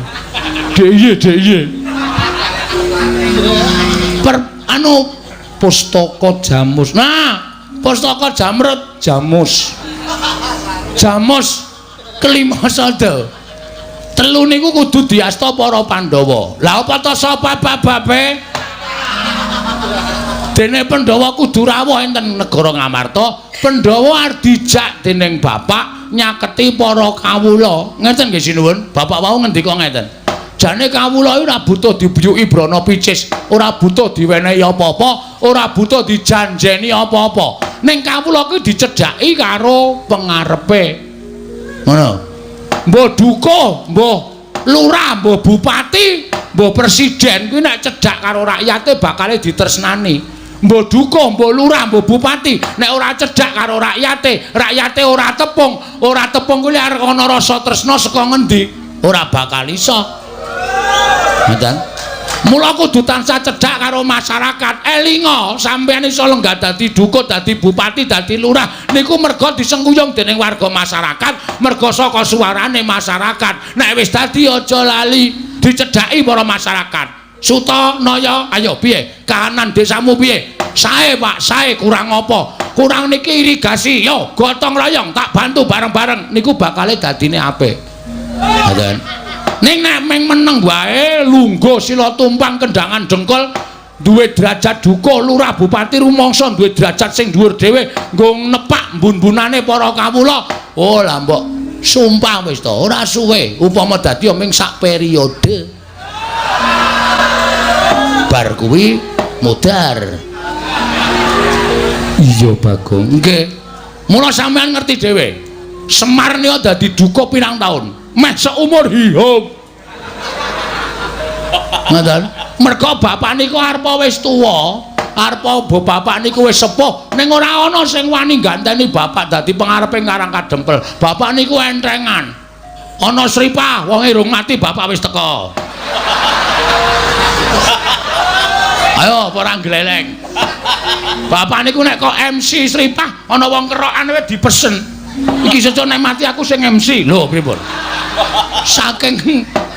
Saking bapak niku le tresna tenan. Iya. Ana pertemuan apa-apa bapak teko.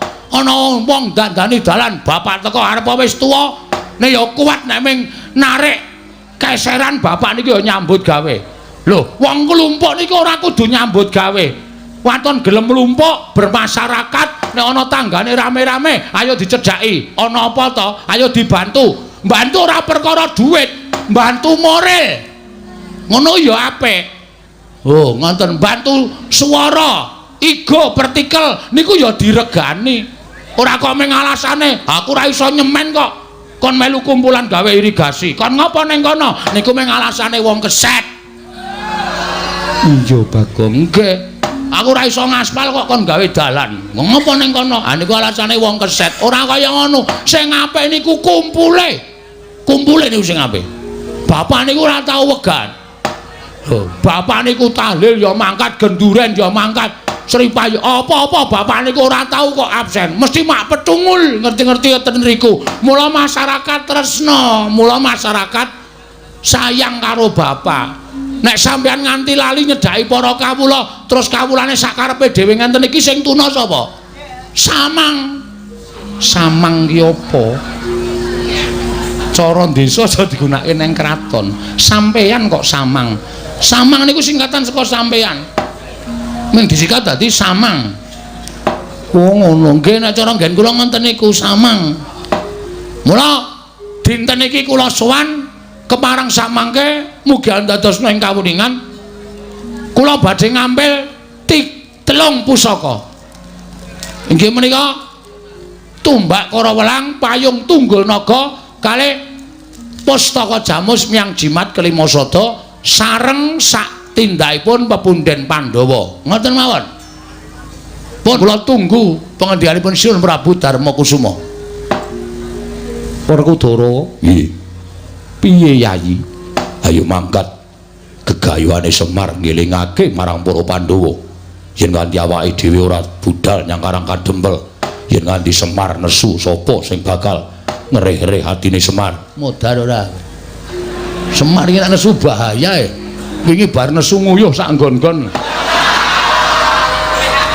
Nang ngarepan dodo, nang pinggir omah dodo. Ana daya barang dodo.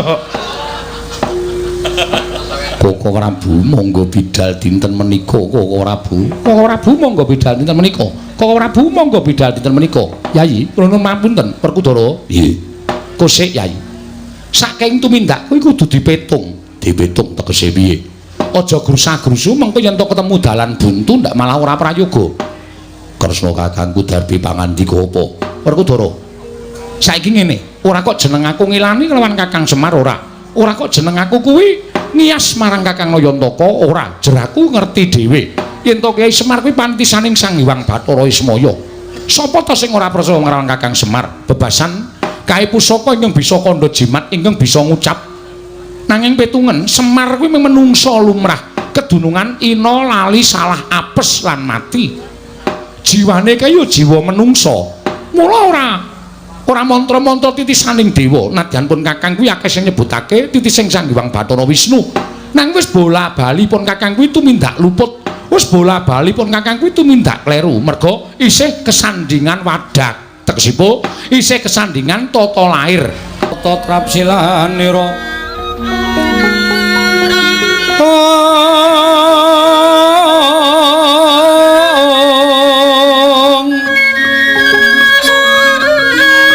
Ngecemaken astanira kalih astanira kalih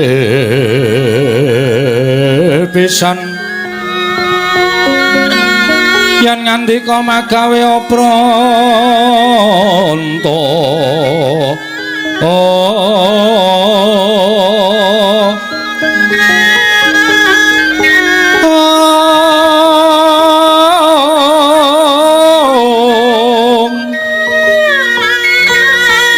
yen ngandika magawe apranta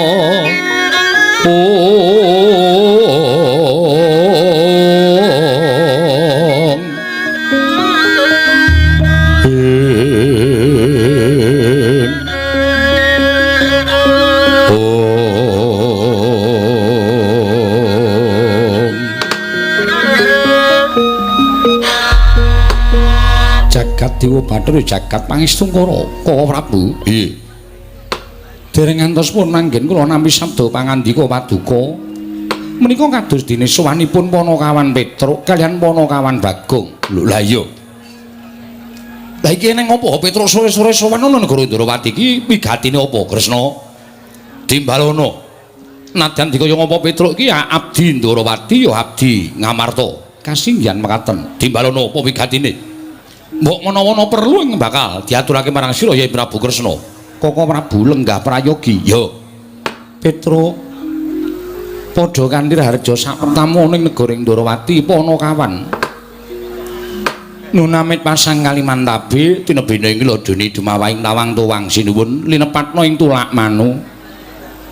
Menawi wonten lepatak ingkang ngabdianipun sowan ngabiyantara kiranging tata krami kiranging unggah-ungguh kula nyuwun pangapunten drengatanipun kula menika namung batur. Iya Petruk ora dadi ngopo. Wilujeng sowan kula niring sambikala kepareng kula ngaturaken sembah sumung keping pangabekti kula kunjuk sinuwun. Petruk ndak tampa pangestuku tampanana kula pundi nggo jimat dayanana ing kasantosan. Panakawan Bagong padha rarja sak praptamu Panakawan. Panakawan Bagong padha rarja sak praptamu Panakawan. Panakawan Bagong padha rarja sak praptamu Panakawan. Ora iki Bagong iki ditimbali kok krungu ora iki?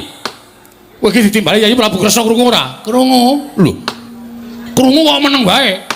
Agi nganu ngrasake mambu bakmi. Bagong kira beda karo nggone dhewe ya, Tru. Ngomah kae ambune ming telek wae. Kene iki kraton ya ana ndi sing mambu sate, ndi sing mambu bakmi. Ha iya ya, beda kraton karo nggone dhewe. Ngene piyai luhur karo kere-kere kaya awake dhewe wis ora bakal padha. Timbali sinuwun Kresna. Heeh, Pak. Bagong dalem padha kanthi harja sapraptamu. Tansah pinawinganing kawidadan ring sambikala kepareng kula ngaturaken sembah sumung keping pangabekti kula kunjuk sinuwun. Iya Bagong ndak tampa pangestuku tampanana. Kula pundi nggo jimat paripe dayanana ing kasantosan. Iya Bagong prayoga nunggun mulungguh. Sampun mboten kirang sekeca sinuwun Prabu Sri Bathara Kresna. Petruk kantong bolong padha rarja sapraptamu. Sinuwun Mandura wilujeng bekti kula kunjuk den. Yo tak tampa. Pangestuku tampanana. Kula pundi nggo jimat paripe. Panakawan Bagong padha rarja sapraptamu. Mengetunipun sinuwun Prabu Baladewa wilujeng bekti kula kunjuk nggih pun. Yo, tak tampa pangestuku tampanana. Nun nggih sanget anggen kawula ndadosaken siji mas paripe. Wah, kowe kemos kami sosolan lambene ra. Petruk kantong bolong padha rarja sapraptamu. Pangestunipun Ndara Sencaki wilujeng bekti kula nggih Den. Yo, Petruk tak tampa prayogakna. Nun nggih Bagong. Nun padha kanthi rarja sapraptamu. Pinayunganing kawidadan ring sambikala Ndara Setyaki bekti kula kunjuk Ndara Setyaki. Muni Setyaki kok dadak dilek suarane ora. Iya Bagong tak tampa pangestuku tampanana. Kula pundi nggo jimat paripe dayanana ing pasantosan. Petruk ora harja Petruk. Ndarawati Udawa. Iya. Wilujeng Den bekti kula kunjuk Ndara. Iya tak tampa pangestuku tampanana. Nggih Bagong padha rarja Bagong. Ndara Udawa. Iya. Wilujeng Den. Iya Bagong suwirane nggon aku kowe. Nggih, sibuk. Kula saniki dadi ketua pemuda. Ketua pemuda kok wis bantongan kaya ngono. Sesuk nek wonten wektu sing mirunggan kula tak nyelake nggih. Iya, iya. Pun panen apa? Wis. Napa? Tela. Wah, cocok kuwi dibakar kari gagange. Terus maksudnya kan ngerokoti gagang. Ya rasa nesu. Kuwi ora dipun sekecakaken nggih Ndara Dawa. Lho, kuwale. Oh, nggih, Sing. Disekecake, Bang. Nggih, sampun mboten kirang prayogi. Petruk dalem eneng apa? Sowan tanpa tinimbalan gawi kaget. Ana wigati apa, Petruk? Sepisan kula ngaturaken tebah Siti Sekul binung teling ngron klapa. Apuren ta mbok bilih wonten tepat kula nggih kula munjatur sopaduka sanata. Ora dadi ngopo Panakawan. Matur suwun. Dungkap angka kalih kula menika dipun utus dening Bapak Semar. Mboten saking pikajengan kula piyambak, tuwin mboten saking ngarepe Bagong niku mboten. Ning pancen kula sowan dhateng negari Ndrawati niku enten ingkang ngutus nggih menika Bapak Semar Badranaya. bapakmu ya gene. Bapakmu kena apa? Kok utusan Sira Panakawan sowan ning Project Ndorowati. Ngeten sinuwun. Karang Kadempel niku wonten kejadian sing luar biasa. Tegese piye Petro? Saniki bapakne Bapak Semar niku anake ora ming 3. Lho, anake bapakmu ora ming 3. Nggih. Pira? 4. Lho. Apa garwane wong atuwamu Dewi Kanastren nglairke meneh? Mboten, mboten. Lah kepiye? Bapak niku gadah putra angkat. Duwe anak angkat nggih. Lah critane ngeten, nalika semanten bapak niku ajeng salat maghrib. Lho tenan kok iki madoten cengengesan ora. Padahal Semar iki ora salat apa, Semar iki salat. 5 wektu malahan kok. Bapak niku ajeng salat maghrib nuju teng musala. Musala niku ora kidul kulone omahe bapak nika. Ora tau dinggoni. Iya Petro, aku wis tau tate tekan kono. Lah nggih. Lah dumadakan mboten kanthi kanyono-nyono teng jero musala niku pun nonton bocah sing lagi lungguhan teng riku teng jero musala. Bocahe nom bagus. Mboten kaya anake bapak kula kali Gareng kali Bagong niku mboten beda. Wah niki sasat dewaning asmara ngejawantah. Sapa sing weruh adi kula niku wah wis geger pokoke. Ora lanang ora wedok. Kabeh do ngundhangi kebagusane adi kula niku.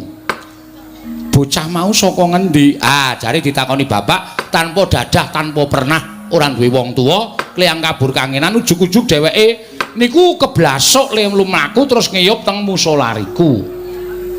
Lah terus dipek karo bapak, disekseki karo tangga teparo, pun diundangi tangga teparo gendurenan barak bapak, gendurenan tasakuran. Lare niku diparingi asma Bambang Senet. Bambang Senet nggih. Apa ya arep melu gara-gara? Mboten, mboten. Mboten melu niku. Wong biyaine we bagus kok ora iso lucu, ora iso niku panjenengan nek prisa putrane Ndara Janaka, Ndara Irawan, persis plek. Niku tenan. Aku lho ning karo Bagong nganti meri kok.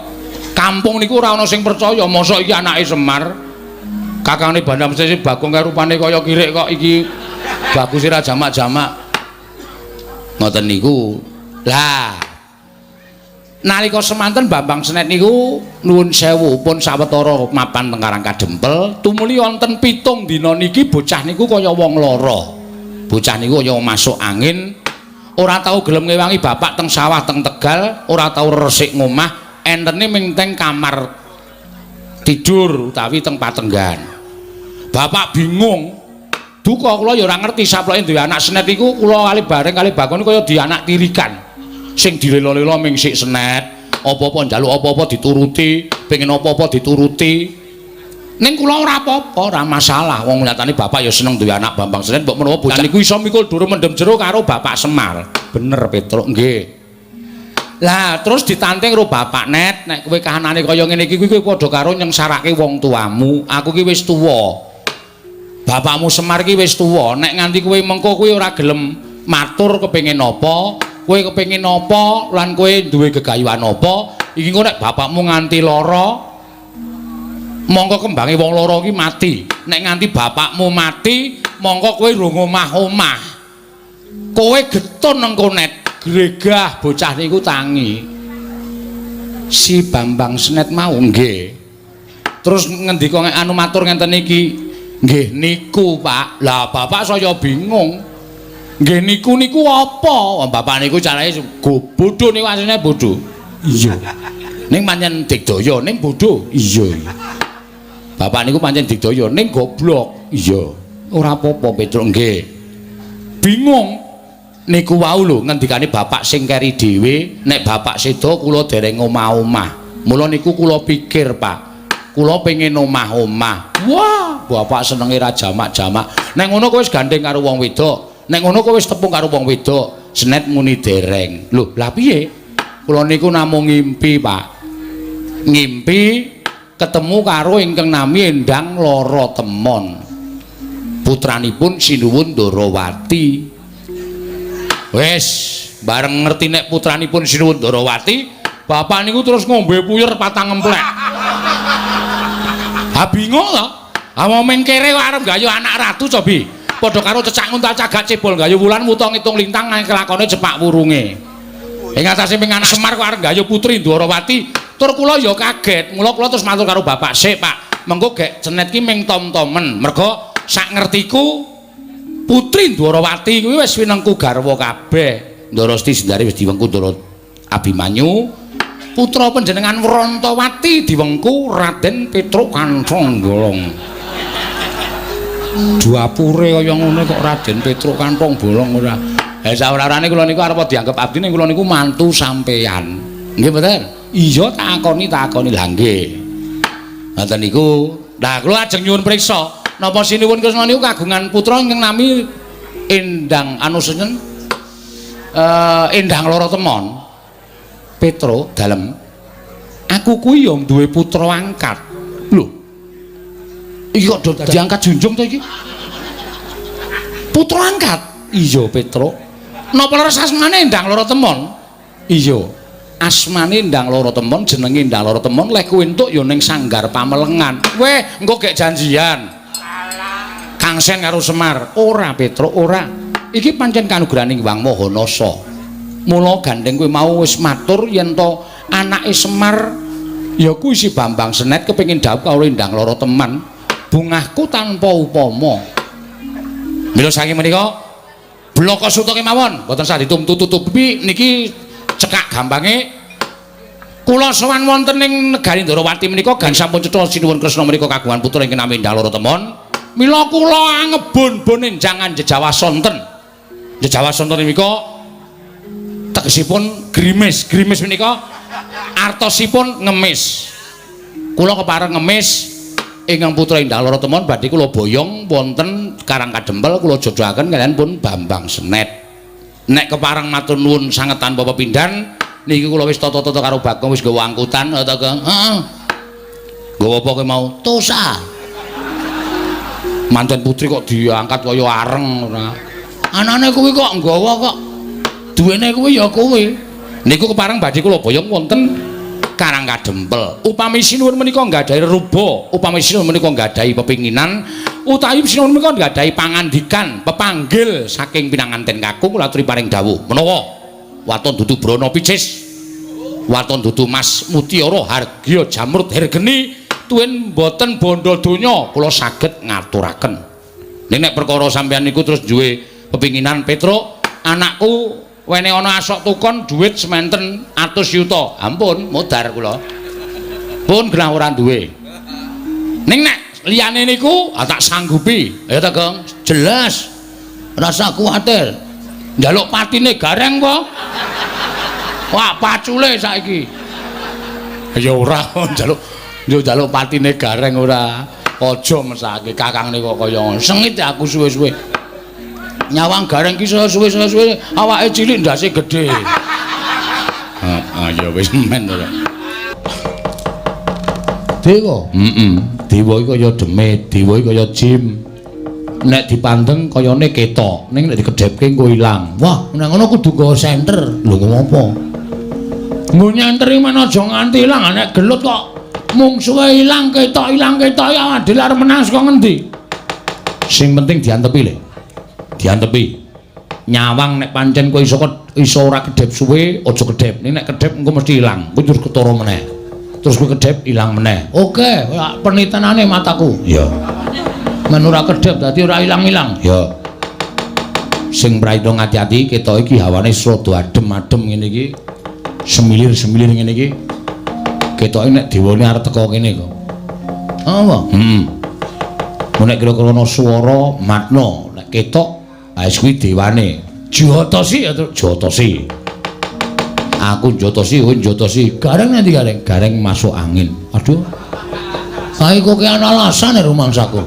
Anggere menar nyambut gawe ndi sing masuk angin, ndi sing migren, ndi sing vertigo. Ha iya, ya mbuh ya bareng ya awake ringke kok. Tru? Kok kaya mambu minyak serimpi. Ha iki tandane dewa arep teko. Garda dewa iki ngati-ati kok. Heeh. Kok malik meneh, Truk? Mambu apa? Dupa. Dewa iki makmane dupa. Iki arep teko iki. Iki kok kaya sapi teng ya ngene, Truk. Kuwi aku ngentut. Mangan batang dengkulmu. Ambune ora omong. Nang raye iso ireng. Aja kok meng mambu nang raye iso ireng. Kurang ajar wae, Truk. Ndene iki nek teko kene ditandai nggo. Heeh, aja kuwatir. Ya.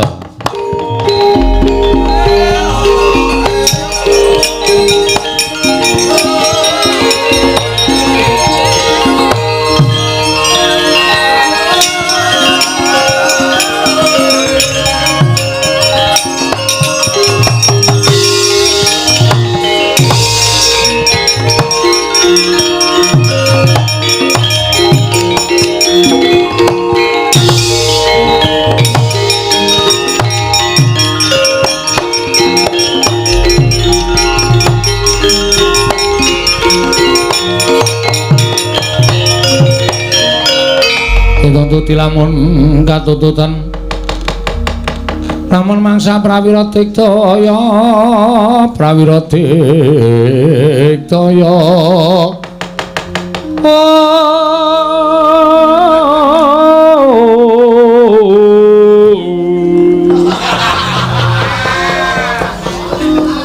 runanggon mamat gawe gelarira wang